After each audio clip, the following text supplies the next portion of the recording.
దక్షయజ్ఞం తర్వాత శివుడు లోకాన్ని విస్మరించి హిమాలయాల్లో తీవ్రమైన తపస్సులో నిమగ్నమయ్యాడు. సతీదేవి పర్వతరాజైన హిమవంతుడు మేనకల కుమార్తె పార్వతిగా జన్మించింది. పార్వతీదేవి బాల్యం నుండి శివుని భర్తగా పొందాలని కోరుకుంది.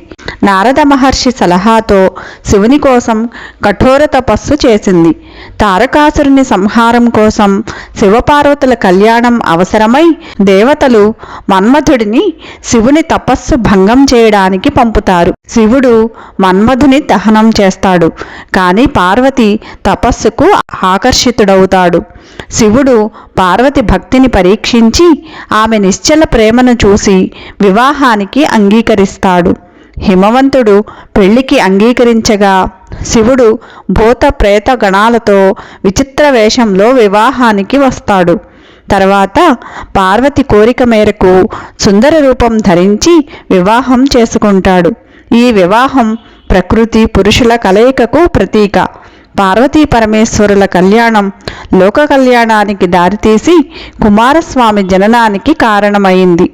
ఈ కళ్యాణాన్ని స్మరించుకోవడం వల్ల కుటుంబంలో సుఖ సంతోషాలు, అన్యోన్య దాంపత్యం కలుగుతుందని నమ్ముతారు.